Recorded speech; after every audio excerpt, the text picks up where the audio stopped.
flossing my teeth. You know? I just had popcorn. How was the popcorn? It was good. That's good. Welcome, Disgruntled. We have another guest here on the League of the Wings, Trey Skates. And you already know. You want to introduce yourself? Hi guys, my name is Trey Tyler. I go by Trey Skates too as well. I am from Dryden, New York, which is central New York. You guys will hear more about that. Mm-hmm. I am 19 years old, sophomore at Temple University, a roommate of this guy, and I also, like him, make YouTube videos occasionally. Not nearly as much, but occasionally. And yeah, subscribe to Trey Skates. Trey space Skates. You'll find me. 266 or 76 subscribers 76. And counting. So I'll put his channel in the bio below. So let's get this started. First question is, how did you get started skateboarding? I started skateboarding when I was about 12 years old. And it all started when one of my brother's friends, his name's Jacob, he was very much so into longboarding. And I remember this very clearly. I was at my mom's house. Well, actually, I don't know if I remember it very clearly, but I remember the exact location what got me like hooked on this. And I was either walking home from school, like I just got dropped off by the bus, or I was at my house and I saw Jacob riding his longboard down my hill. And our hill is like really good for like longboarding type stuff because it's like not too steep, but it's like a downhill, really long downhill road. So like it's really good for longboarding in that sense. And I just thought that was so like cool watching them do that. And it made me pull out my own skateboard. And my mom got me my first skateboard when I was, I'd say, like 7 or 8 years old. But I never really played with it until then, and it was like a really crappy like Walmart board. Yeah, after I learned my first trick on that, the rest was history. 7 years later, we're still doing it. And that's how the origins of Trey Skates started. Yep. Trey Skates actually came a little bit after in school because people started figuring out that like I started skateboarding, and one of my friends just said Trey Skates. And I stuck with it. It was good. That's awesome. I never knew like where Trey Skates came from. And it also, I think, it also came from my Instagram because my first Instagram at TREYSK8TS. I made that for Trey Skates because I just made it for like skating stuff, and that was about it. Yeah, I was always wondering like how you made up Trey Skates because it moves so smoothly like off your tongue. It's like Trey Skates like that. It like sounds so nice. Yep. And like it's easy and short, and all you gotta do is just say Trey Skates. Look me up on Trey Skates on YouTube or whatever, and it's like so easy. Yep. What is your favorite trick that you have learned so far? Favorite trick, I would say, this is really hard because there's like, skateboarding is very weird like this where you have like a period where your favorite trick is that you're doing at the time. Mm-hmm. So like, yeah, I haven't been skating for a while now, a couple months, which sucks, so I don't really have like a trick like fresh on my mind. But I guess my favorite trick would be my signature trick, which, I mean, it's not my signature trick, but like, it's literally like named after me. It's called a tray flip or a 360 flip, TRE, not TREY, which is my name. But it's just the board does a 360 and a single flip, and you land back on it. Once I learned those, it was, I was doing them all the time. My favorite trick that I ever landed was probably a tray flip down like a set of stairs. And I've done them down a bunch of stairs. Yeah, that was pretty cool. How do you go about like learning new tricks, or like is it more of an invention, or do you like look at other skateboarders? It's not an invention really. It's it's a little bit of an invention because it's not like there's a strict like path of learning skateboard tricks. So like I would basically, when I go to like learn or want to learn a new trick, I'll just watch a bunch of skateboarding videos and get like myself pumped up off of that, and then try and think about everything that I can do on a skateboard and kind of figure out something that that I can do and that would essentially like fit in that video. Yeah. Per se. Yeah, it's really, when I was younger, I watched this YouTube channel called Braille, and that's like for beginners, and they have like a step-by-step thing, so it was really just like, alright, now I learned this, now I learned this, and now it's just like, I'll come home one day and be like, holy crap, I learned a new trick today, this is so cool, and very rarely is it, now I feel like, is it like a drastically different trick. It could be like a slight variation or like a grind with like something just a tiny bit different in it, like I'm doing something into the grind or out of the grind, and it's just, like essentially I have like all the basics down, it's just like getting more and more and more advanced per se, which takes a lot of time. So you're like kind of not learning on the go, but like there's like different aspects of skating where it's just you can like advance after you get like this trick down. Yeah. Some days like when I'm skating, I don't even want to learn a new trick. I'm just really having fun like doing, for example, like a 360 flip or a tray flip on flat ground, and I'll just do that the whole time because I'm like, this is so fun, and like I want to make sure I can do it first try every try. So I'll like end up doing like, I have like a set bag of tricks that I can like do within first like 3 tries easy. Yeah, when it's like learning a new trick, sometimes it's, I just think about it, I'm like, I want to try that. And then other times it's like you see it in a video or someone on Instagram do it and you're like, I want to try that as well. So that makes sense. That's kind of like how it goes.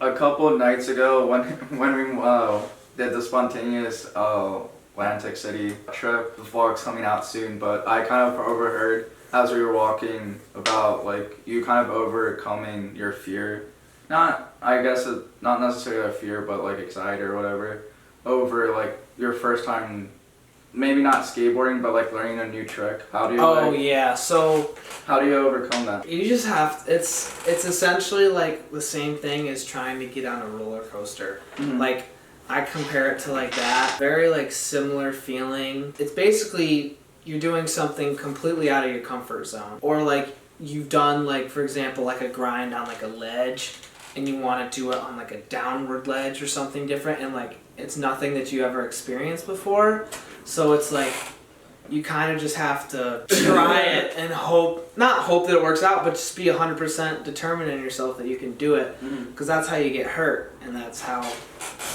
I'm still doing this. I wasn't fully confident doing a trick and I wanted to try it anyway, which did not go well.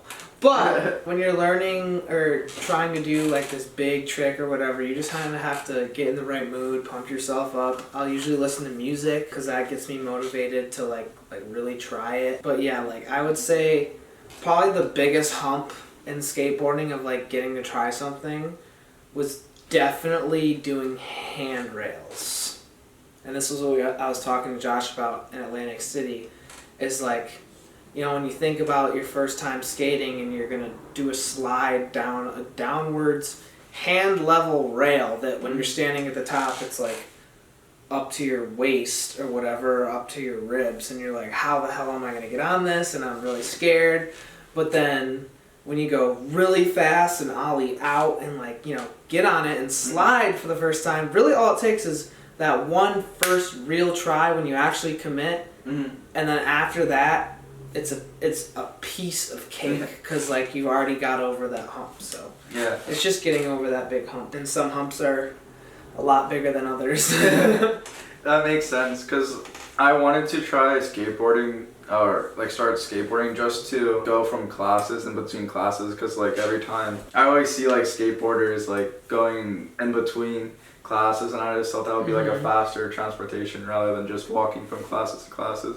But like my biggest thing is like trying to overcome that first, like getting like actually start moving. I know it's like the most like basic thing. And that's the thing too, is like especially here at Temple, like a lot of people that I talk to about are super nervous. They like think skateboarding's so cool, but when they go like think about going to Cecil or the skate park on campus, technically it's not a skate park, but it's a skate park. It's definitely a skate park. They're just so nervous because like they see everyone there and they're like, it's so intimidating because there's people doing tricks and you're like, oh, I don't know how to do anything. That's for experienced skaters. And it's like, No, everyone can come. Yeah. But it's just one of those things where you just have to go out and do it. That makes sense. I guess Just do it. Yeah. Hey, that's on my shirt. Oh, snap. That was kind of funny. Crap, I forgot what I was going to say. I'll just go to the next question and see if I remember it. But, okay. What is the hardest trick that you have ever landed? Hardest trick that I've ever landed was probably... I feel like your audience isn't going to know the terminology, so I'll say it and then explain it. Yeah. Is probably at my skate park in Syracuse. There's an indoor skate park and there's like a handrail upstairs. And I did a kickflip frontside board slide on it, which is flipping into a handrail and sliding down it backwards. Mm-hmm. So that was very scary because I wasn't like, that was so hard to fully commit to. Oh my god. Yeah, that was sketch.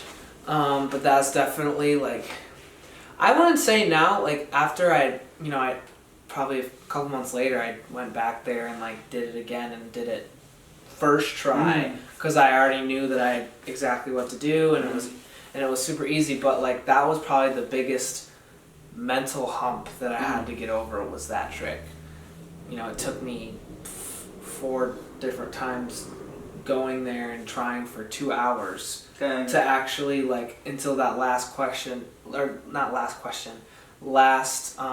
time where I actually committed to the trick and like started sliding down it. Because with that trick, it's like you can commit to it and then the board might not flip completely or you might just like, there's just so many like different things. The board might not flip or you'll like flip and you'll flip it, catch it, and then be scared to slide onto the rail or like you get all the way through it and then you get back up there and you think about all the different things that are going on with it and it just freaks your brain out. Yeah. So it's like you just have to mentally get through that. Yeah, I feel like skateboarding is one of like obviously like one of the most like underrated sports in the US or whatever, and I feel like it's also like one of the hardest sports to like learn and stuff. It is literally like sometimes I think, and this isn't even to sound like cocky or whatever, but if it's like 90% mental, 10% physical. Yeah. Like if I just had a more like confident mentality, I would be probably twice as good and sponsored or whatever. But it's just so, some of these tricks it's such a mental battle. That's all it is a mental battle, and that's why it's so frustrating sometimes. Or you'll see people like breaking their boards or whatever. It's just because like it's literally all in your head. Yeah, it's a kind of sport, kind of like baseball in a way, where like you're almost constantly like failing. Because like if you want to learn a new trick, then you have to like, especially a hard one from like how you were explaining earlier, you kind of have to, from what you said, like fail a few times, and then once you get it, it's like relieving. And it's not just a few times, you know. To learn how to kickflip, it took me like a month. Yeah. To learn how to do that. Like trying it one day and then being totally demotivated the next day, trying it like twice and moving on the next day. Until like the last couple days, I probably skated like 5 hours a day just getting planted. And like once I landed my first one, I was like, yo! Yo! My dad watched it. He was so hyped too. I was so excited. It's just crazy to me to like think about, like you're like constantly like trying, but like once you get to that moment of like actually like achieving and actually like accomplishing a trick, that must be like hitting a fucking home run or like fucking like catching a it's the same feeling. It's so like relieving. Yeah. And then when you do it again, it's like you just get so hyped again. Yeah. It's like when you're like 2 to make it true, and then you do it twice, and you're like, yo, this is so sick. But that's like, there's some tricks out there where you'll land it once, and then have to try 40 more times to land another one. So it's not like once you land one, you land it forever after that. Like, it's still a mental battle. I think that's the crazy thing about skateboarding. Who was your favorite skateboarder? Favorite skateboarder, easy, hands down, Paul Rodriguez. He's not only like what I think he's probably one of the top 5 greatest skateboarders of all time. He's essentially the Michael Jordan of skateboarding. He's got 10 signature shoes on Nike, which only I think 3 or 4 athletes now, other Nike like sponsored athletes have, which is like insane. And then he's won like all these crazy competitions, and now like he's getting old. He's not old, but he's like, I would say mid 30s, late 30s, getting there. He is basically turned himself into a very successful businessman and transformed a skateboard business that he started from like, I think it started in like 2013 and now it's worth like over $10 million. Damn, that's pretty impressive. Like, yeah. He knows how to, just like not even the skateboarding part, just him as a person is like goals. Because he's one of those people that'll put his absolute like everything into it. There's no quitting, there's none of that. It's just go until you get it, and that's how he's been so successful.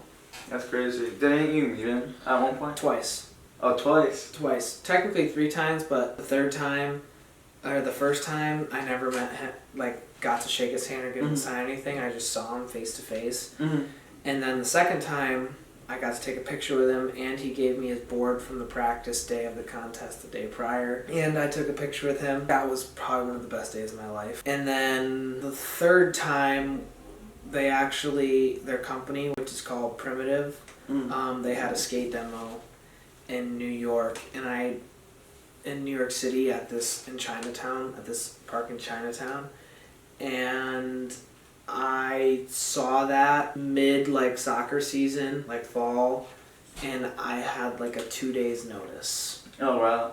And I was supposed to work that day. One of my best friends, shout out Brandon, covered that shift for me, and I got to go to New York.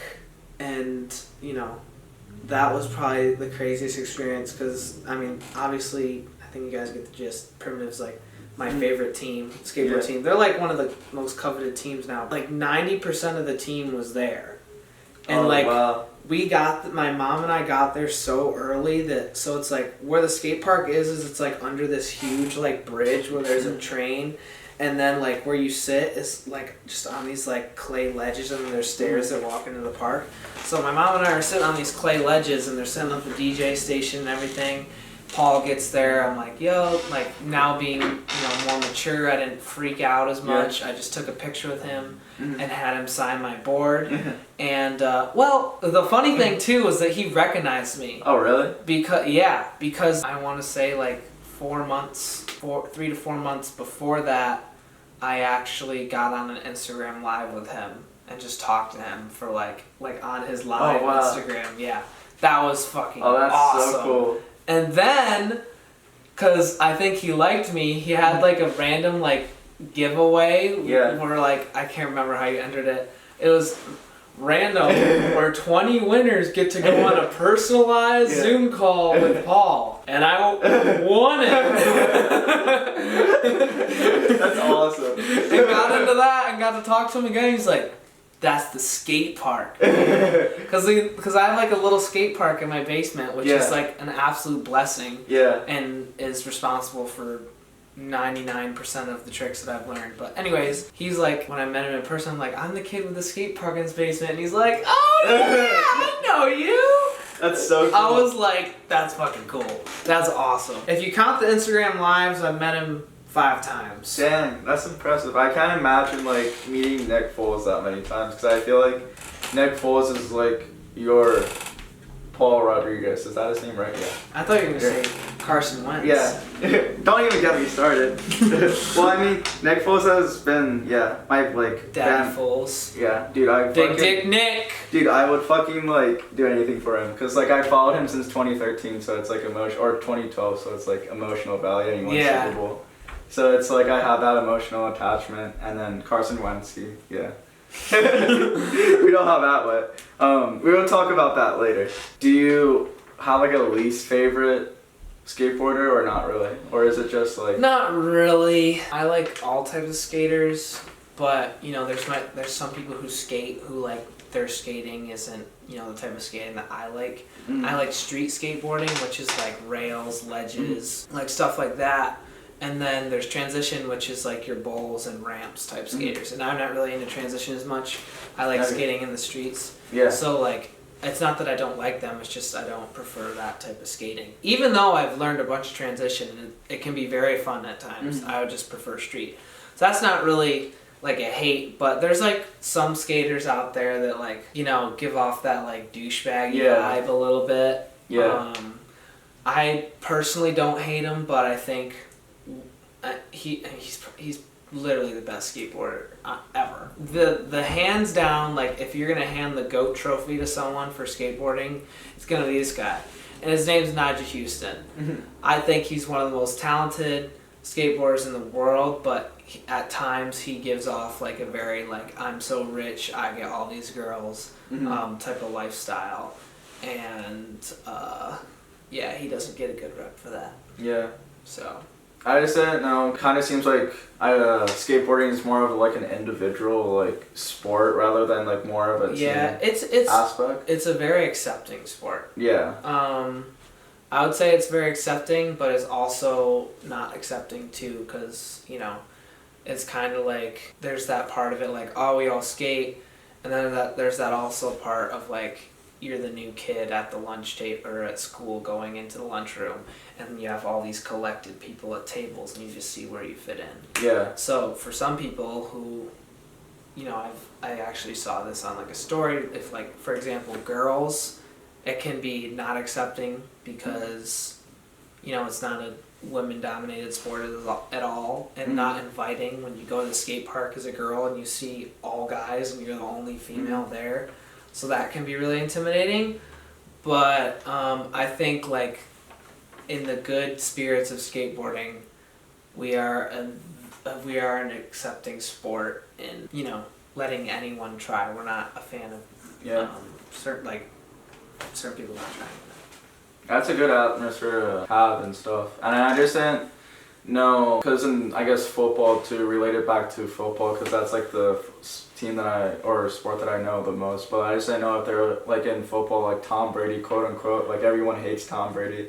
I just didn't know if there was like a skateboarder. That's Nyjah. Yeah. Everyone hates Nyjah, pretty much. You commented on this a little earlier when in the podcast, but what made you gravitate towards YouTube and start creating your own videos? So what got me to get into YouTube videos was video games, 100%. Skateboard, like, basically I was really into like the gaming stuff with like Call of Duty. So like I don't know if people like who you are subscribed to you watch like FaZe Clan or like Soar or Obey or Dare. Like I'm still at heart like I love Call of Duty, like sniping and trick shotting and all that. And like I would watch individual players do this, and I just thought it was like so cool. And they would do these things called like cut commentaries, where they essentially would like have a game in the background of them playing and then just talk about like an interesting story or whatever. And I like wanted to do that, so I started a YouTube channel and did no videos at all actually. I just like was like, oh, I'm gonna do it, and then never ended up really doing it. I started skateboarding, and I was like, I'll change the name. I can't honestly. It was something cryptic. That was like my name in the video game. But something cryptic, and then I changed it to Trey Skates and just started filming, like, because this is when also my YouTube videos started gravitating more towards skating, and I saw people doing that, like skating videos, and I was like, I want to do that. So I named Trey Skates. I did board unboxings. I did, my 5 favorite tricks, all like eat, sleep, breathe skateboarding, which isn't necessarily my channel now as much. Like now it's more like my lifestyle and like, just funny little videos. But back then it was like every video was about skating. Yeah. If it was a vlog, it was a skating vlog, period. There's no like, it was vlog, shoe review, skate review, shoe unboxing, board unboxing, skating with friends, skating montage, like that type of content. So Yeah, when I first met you and you said that you like skated, I just didn't know like how good like you were, because I just thought that you like, you know, skated recreational. I didn't know like you actually did like those every day. Yeah, intense like skating tricks and stuff. And then I looked on your YouTube channel for the first time and I actually saw some of the tricks that you're doing. I was like, holy shit, like this, you're like for like fucking real about it. And it was just like crazy, because some of the tricks that I saw or that you have up on your YouTube channel, I was like, how the fuck did you do that? And that was cool. That's kind of a cool thing too about being in a small town. I'm the only one that skated in my entire school. Everyone, even the little kids, were like, Trey Skates! And I felt like a little stud, like when it really started to like sort of blow up in the school. Everyone was like, Trey Skates, Trey Skates, Trey Skates. I made stickers. They put them all on the back of their phones. Some people even put them on the like walls of the buses, which is not allowed. But I would get random like videos or texts from people saying, "There's a Trey Skates sticker on our bus," and I'd be like, "That's right, baby." That must be such a good feeling. Oh, it was so awesome. And I actually still have some Trey Skates stickers. I made like 500. Damn. And there's still like 100 left, I think, something like that. Then I made shirts. Yeah. And I made 40 shirts total, and it was 2 different orders, 20 and 20. And basically all it was, what it says, it said, "I don't just skate, I Trey skate," and then a picture of me skating on a white t-shirt, and then it had my Instagram and my YouTube on the back. And this was just a black and white shirt. All the print was black to make it as cheap as possible. And the shirt quality was actually really good though. Anyways, we did that, made 20 shirts through my friend Jay, who I did through this like skate camp. And Jay's still one of my great friends to this day. He basically made a skate camp in Ithaca for kids. And at this place, they also, because it's like intertwined through a school, they have a t-shirt printing company run by teenagers. And they made my shirts, and I took them to school and sold them for $20 a pop. Sold all 20 out in the first day. Damn, Gone. that's crazy. $400, just like that, rich. I felt, I mean, it costs like $260 to make the shirts, but I was like, I just made $140. This is so awesome. That's crazy, especially like in high school. That's like a lot. Yeah, I was so gassed up. And then I was like, all right, we're doing another order, because there's still people that want some. Yeah. So I made another order, and then that one sold out in like 2 or 3 days. And like I gave out like 2 or 3 shirts away to like some kids for like birthdays and stuff. But like cause like with the first one, how the pricing was is you did like this fee basically that they can just keep the like design. So like for like 50 extra bucks, so you don't have to pay that like extra amount next time. Yeah. So the second batch was only like $180, $200 to make. That's crazy. So I made like $200 a second time. And the main reason why I did this was because I had to give my mom some money so I could get my car, which is outside right now. And I saved up half of what I needed just like that. Oh, that's awesome. I saved up like I had to get $1,000 and I was halfway there already. So that was great. That's crazy. Yeah. That must have been such a cool experience too, like selling in the middle. It was crazy, and some of the teachers bought them. Oh, that's awesome. And like some of the kids, like my friend's parents, bought some. It was awesome. That's so cool, and you got like publicity too from like the tags on the back as well. Yep, that was mad fun. Speaking of your skate whip, was recently broken into. Oh, that was. How was that experience? That experience was shocking and sad. Basically, what happened is someone liked my aftermarket stereo, like radio in there that my brother put in, which is great, but also he had broken my car for me to put in. But they broke in the back window with a screwdriver, essentially pried it from the side and broke the window that way, and then got in, opened the door to unlock the car, went around, got in the driver's seat, and then pulled the radio out with the screwdriver. So like the stereos, not like all my speakers are still there, but like the Bluetooth feature to be able to play music at all is gone. So like seeing a broken window on a car and seeing that it was my car, I was just like,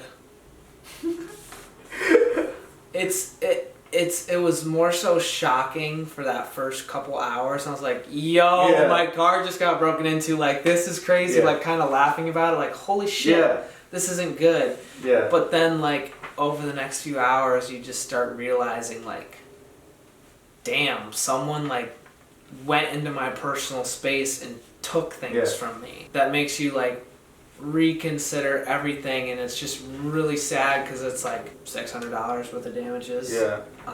Could have been worse. I luckily didn't have anything in my car to begin with, except for like a sock and a sweatshirt, which they didn't take, so God bless. Yeah. I had my snow scraper in there too. Thanks for leaving that in there. Shout out to the robber. Shout out to the robber. Well, when you told me that, I was like, holy fuck, did that not just happen? And now I'm like fucking like paranoid about my car. Yeah, and I immediately thought about you guys. Like, it made me think like, oh my god, I can't fucking park here anymore. But then it's like, I evaluated it and was like, the odds of that happening is so low. Yeah, especially on the same street. Especially on the same street, and especially the fact when your car is fucking empty. There's nothing valuable in there. Yeah. And they're like, oh, stereo? I'm gonna take that. Yeah. Fuck, I forgot what I was going to say, but yeah, and that just made me like terrified about my car. Hopefully it doesn't happen. And then that's why you always keep nothing in your car in Philly or any big city. Just keep. Or just nothing. Period. Yeah. Like, don't put anything in your car wherever you go. Just keep it empty so no one robs you. That was a little off topic, but I just wanted to question you. That fucking sucked. Yeah. I just wanted to question you about that because that was like pretty big. But going back to the YouTube, what is your favorite YouTube video that you posted so far? My favorite YouTube videos that I have posted. My favorite video that I posted is probably my street part, the second one that I made. And that is like for Skateboarder to like get somewhere, to get like sponsors and stuff, you basically need to film footage of you skating in the streets, which is not skate parks. They'll never, like, if I just send them like all these crazy tricks at a skate park, they're like, that's skate park footage. That's where you like go to learn the tricks. Yeah. And then you go out into the streets where there's all these other complications and then do it there. So I made 2. The first one was meh. But the second one, I was pretty happy about, which now I'm like, yeah, that one got a lot of good feedback. The second street part was good.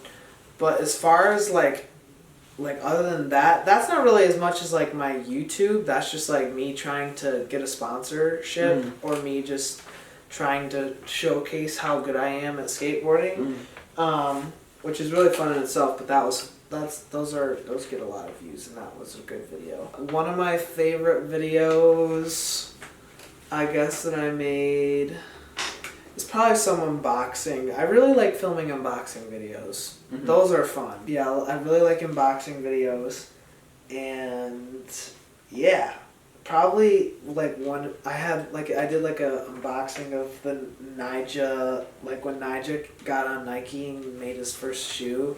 I did an unboxing of that and like a review, and that's got like 5,000 views or something. Yeah. So like I was pretty hyped on that. Yeah, other than that, nothing crazy has really happened on the channel. Yeah. My bad. I was going just to say, why do you like unboxing videos so much? I don't know, just like I like the excitement of obviously opening up a thing that's skateboarding related, because that's fun. It's like opening up a present, except for the present. Yeah. And just like it's fun, like I guess just showing like people my excitement for something, and like getting like close-ups of the product and all that. I just find like really interesting. Kind of transitioning now, but what is it like living in New York comparatively to PA?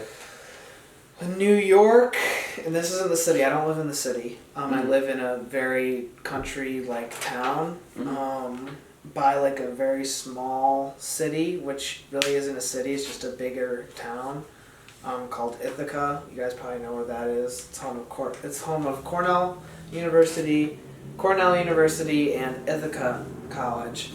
And basically where I live there, you know, it's busy. There's stuff going on all the time too, but not nearly like the city. I guess the difference would be obviously the amount of people and traffic and just that like rush feeling. You feel more of like I don't know. Like it's almost like when I'm in the city, even if I'm not doing anything, it just feels like everyone's being productive. Like your environment is a productive environment because there's cars going everywhere, you know, things are open all night, you know, there's lights during at night, so it's not like when it gets dark out, you know, the day's over. You can be out doing something for as long as you want. There's always something going on, all these different little things. That just there's just always something to do in the city. Whereas back home, I guess there's stuff to do too. It's just like not as much geared towards what I like. There's a lot of outdoor things that you can do, like four-wheeling, dirt biking. We have a lake, so that's cool. That we have boats and jet skis on, and that's very fun. Which is one thing that I do miss about home versus the city. But just transitioning, the overall transition was like pretty smooth. I just found myself being way happier in the city because I feel like there's always something going on and the environment just fit my personality a lot more, so I was therefore being even more productive than I was at home.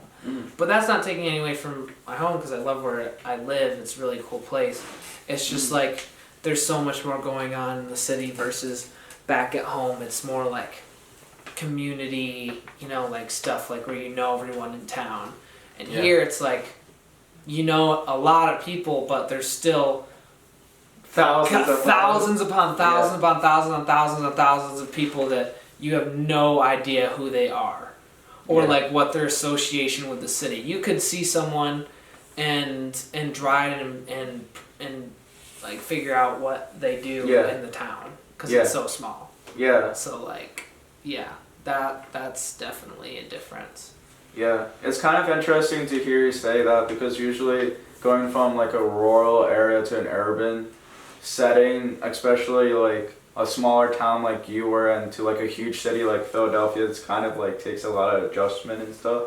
And I just feel like normally, cause like I was the same way, like it fit my like personality really well, and I just like it's like you can do so much, and it's just I feel like more people take a lot longer time to like kind of adjust to it and everything. I jumped right in. I was so happy.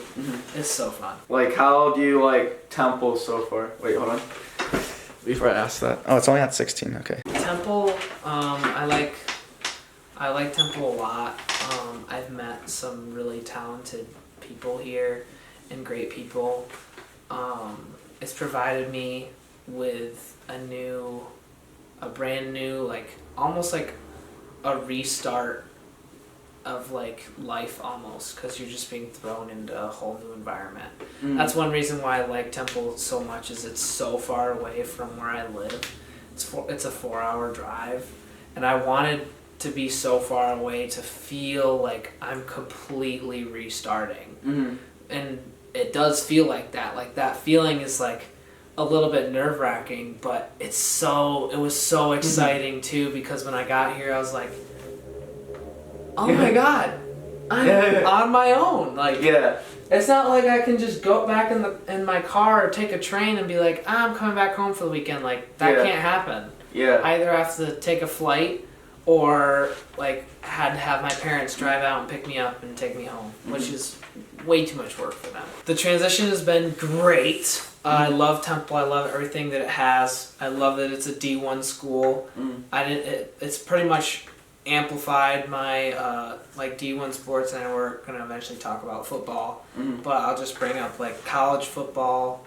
Essentially, like Temple football has made me so much more passionate about football in general, just because like I got to go to I went to every single home game freshman year. Every single one, because I got so passionate about the team and how like good we were, and then you just naturally learn Yeah. about football. That's the one thing that I regret is because I didn't go to a single like Temple football game because I took it for granted, or freshman year because I took it for granted. It's like, oh, I'll just do it anytime. But then fucking COVID happened and ruined that, and I only been to one, and it was COVID filled. But was Temple your like first original choice or like how? Yeah, kind of? Temple was like, I really wanted to go to Pratt as well, which is like, I probably would have gone there and not have been as happy as here. Honestly, it was like academically, and like, it was outside of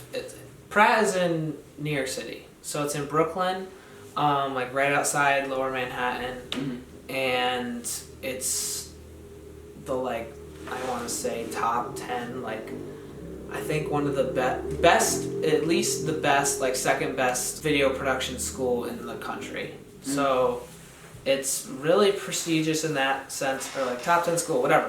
Top 10, very, very, very, very, very good video production school. Very hard to get into. I searched it up and was like, oh, the acceptance rate is like 46, and then did some more research, and they actually have cracked down even harder, and their acceptance rate the year prior before I applied was like 16, 19%. And I was just like, oh god. So I like thought I could get in, but I got waitlisted. And then Temple was also one of the really good like Northeast video production school that I was like, all right, I'll apply there. That's by Philly. It's in Philadelphia. That's another really cool city. It doesn't sound as appetizing to New York, but it's still a city, and I think I'd have a lot of fun there.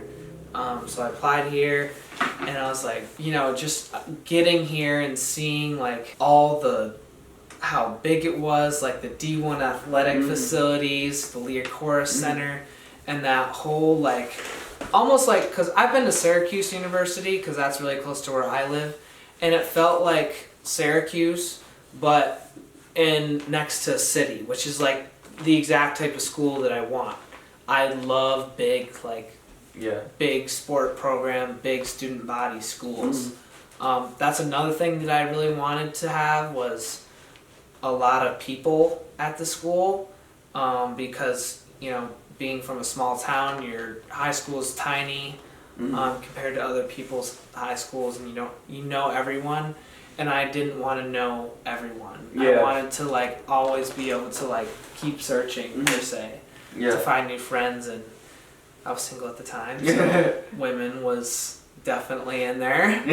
Temple was just really cool because like they had like that D1 aspect, as well as it even has a trickle of skateboarding in it. So that was with the skate park, and I didn't know about it until my like guide person when we did the visit told me about that, and I was just like, yup, I want to go here. And I got waitlisted, and then I got in like the day, like the day they started taking people off the wait list. I was like the first one called. So that made me very happy. That's so cool.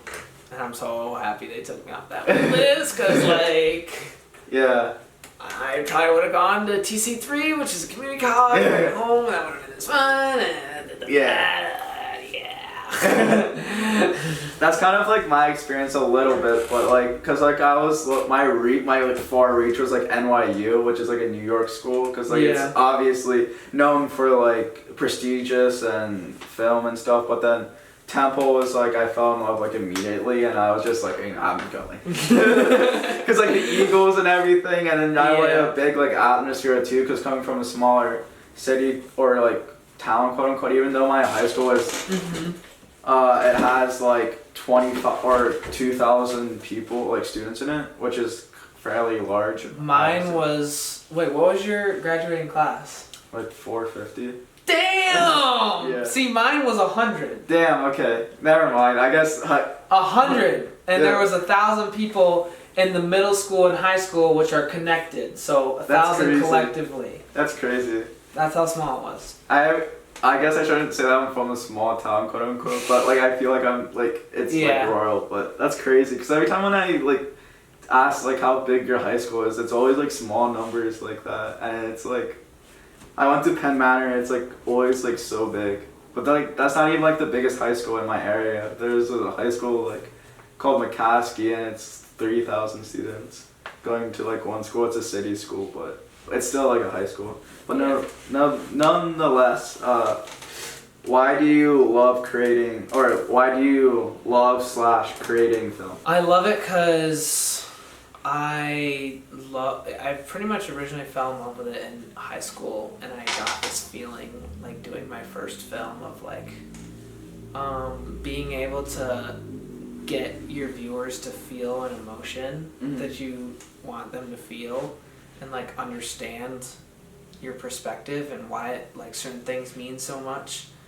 And like once I was able to do that with like a skateboard autobiography that I made, like I was like, I love like seeing people and then them saying after like, yo, that was really amazing, that film I liked a lot, that was so cool, blah blah blah blah, like that just gassed me up so hard. And I was like, if I don't become a pro skateboarder, this is what's happening. I'm doing this 100%. So like that's another way how I like, and I've already filmed a bunch of videos anyway with the YouTube stuff before that, but like this was like film. And I was like, yo, this is much different and I love it. So that's what made me like fall in love with film. How about photography? Photography is kind of, I don't really have like an answer for that essentially, except for I took a photography class in my high school and essentially fell in love with it that way because the teacher is so good. Shout out Miss Butts, best freaking teacher ever. She just basically got me to think creatively, and it's similar with film, like you get good recognition for a good photograph, or like once you get that first click and see that image and everything's sharp and looks good and you're just like, oh, I got it. And then you just, you know, your brain just goes after that. You just wild out.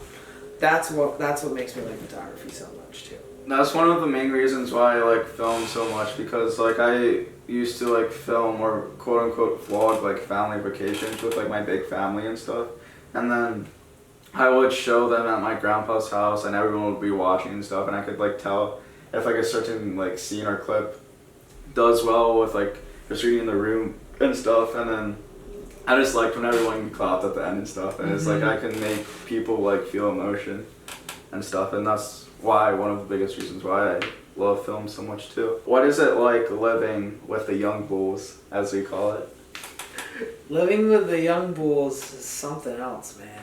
It's like our house is so like broad per se, so you like being exposed to things that I've never been exposed to before is really interesting, and that was like one of the main reasons why it's so exciting, you know, to like live with you guys at first, but now like living at the Bull House is just, it's just awesome because we're just all such close friends, and it's just really awesome living like with each other and being able to collaborate on certain things like this so easily, and be able to like use our creative brains together and working on stuff and just being able to do things together and just essentially just, you know, just build our relationships with each other.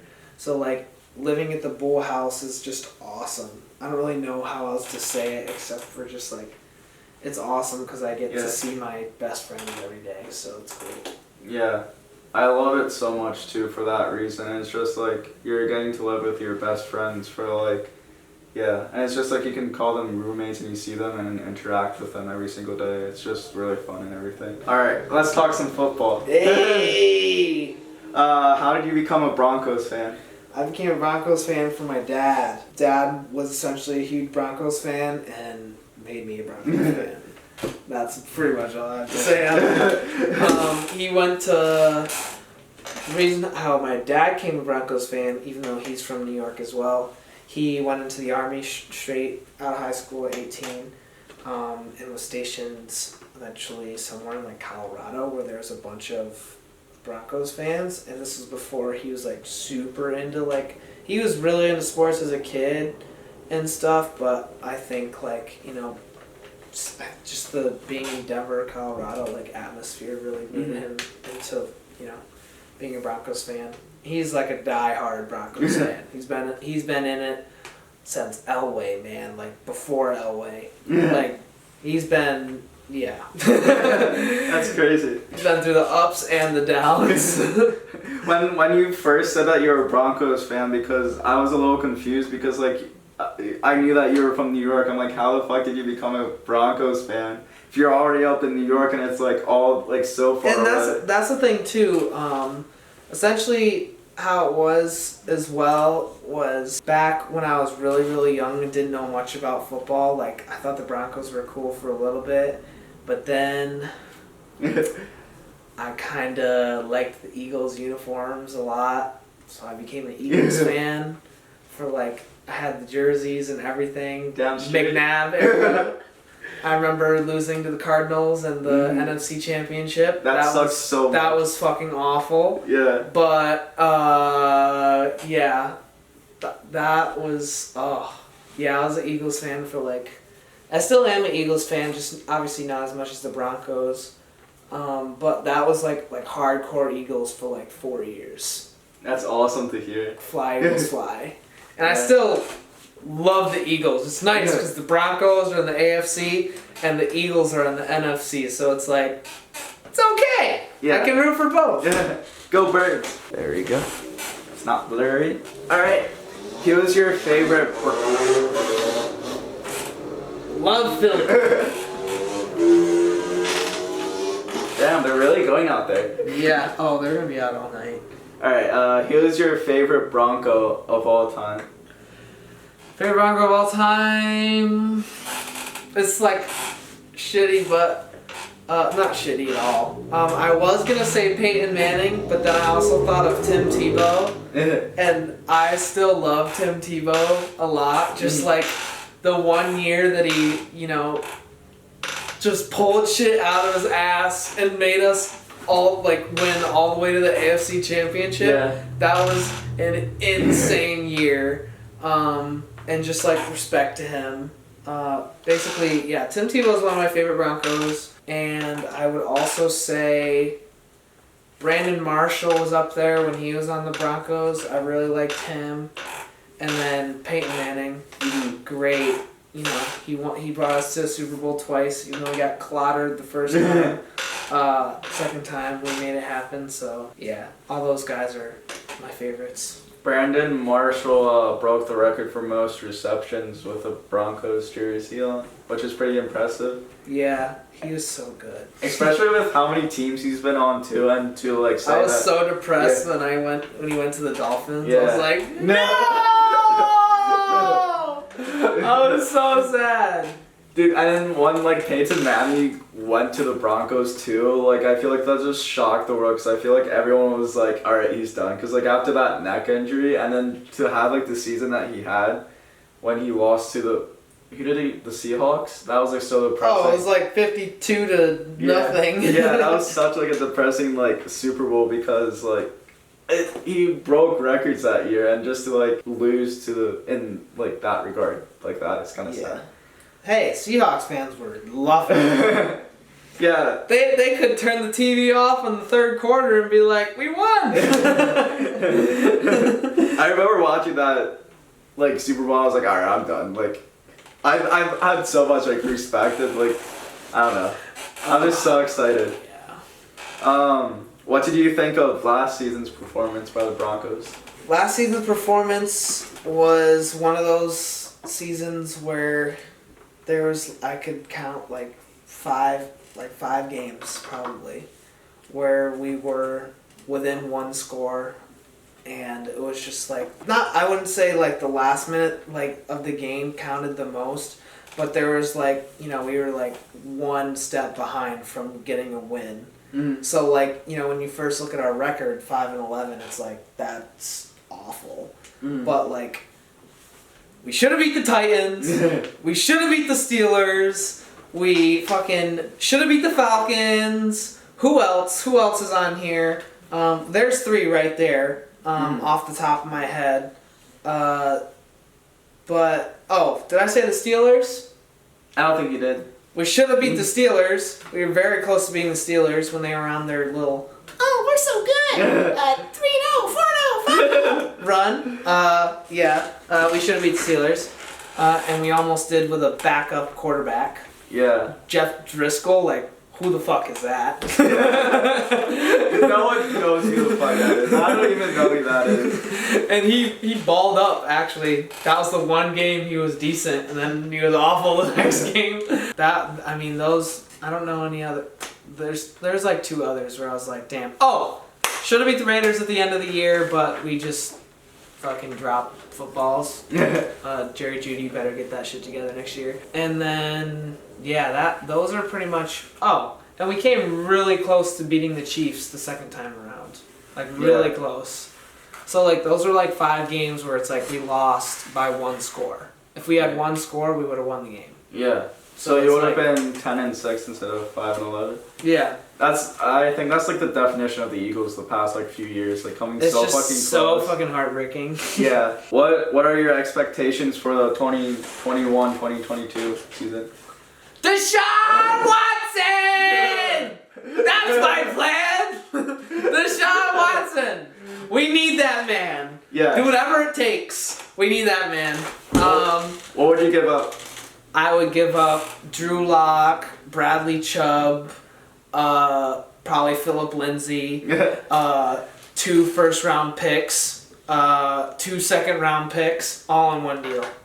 Dude, that's so much fucking just for one player. That's like an entire team worth it. It would be worth it. He's a top 5 QB. We would be playoff worthy with 100%. That man. We go from 5-11 to 11-5 instantly. Because that's the only thing we're missing is a quarterback, really. Yeah.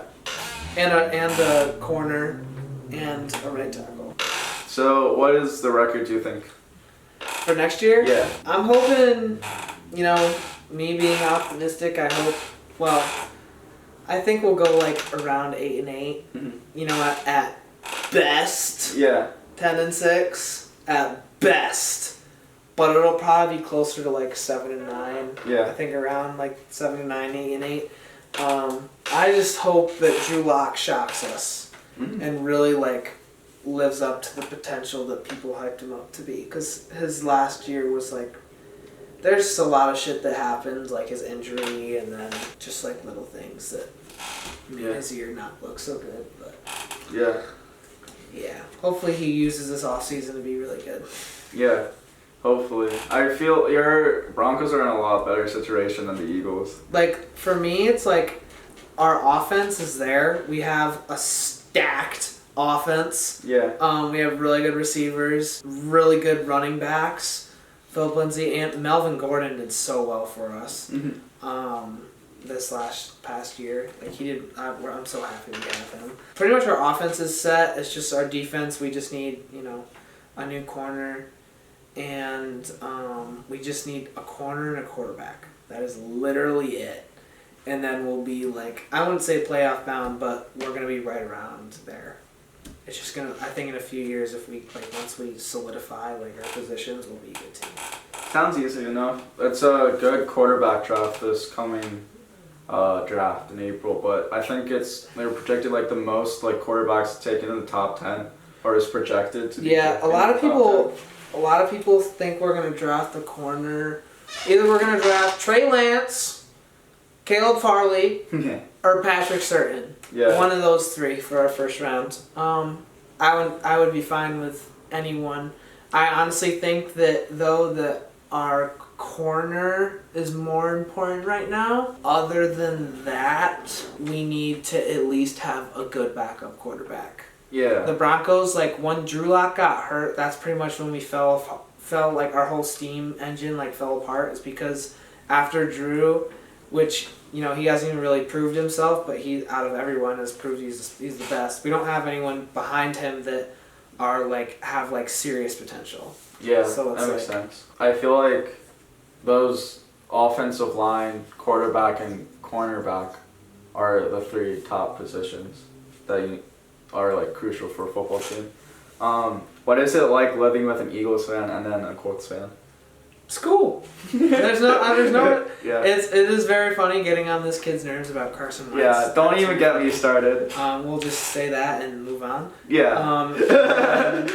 It's really cool. I honestly respect the Colts fan because they also had Peyton Manning. Titus also had Peyton Manning. So yeah. And I have nothing against the Colts. Yeah. I just remember not really liking them because they were constantly being very good when they had Peyton Manning. Yeah. They were almost like the mini Patriots. Yeah. Because like with Peyton, they were such a good team. Yeah. But they're gonna be really good this year. Yeah. The Colts are. Damn, with Carson Wentz. Damn. But yeah, it's a shame that the Colts didn't win more Super Bowls though, because they only appeared in the Super Bowl 2 times. Oh, really? Yeah, Peyton Manning, or the Peyton Manning era at least, because I think they went to the Super Bowl more times than just twice, but at least in the Peyton Manning era, they only went to the Super Bowl twice. But yeah. I'm just lucky that both of your teams, your guys' teams, yours and Titus's, are in the AFC, so I don't have to worry about it. Yeah, and then Eagles fans, I mean, even if Caleb wasn't here, I'd feel like I live in the Eagles fan, because we're in Philadelphia, so yeah. You see Philly fans everywhere. Caleb's just another one. The one thing when I went to Temple, and I was not expecting to be having such a diverse football base household. Mm-hmm. I was expecting to just all be Eagle fans. But yeah. It's crazy because it's 3 different teams in the same house. It's kind of crazy, especially being in Philly and everything. Yep. Transitioning to a little bit basketball talk, but why are you a Bron fan?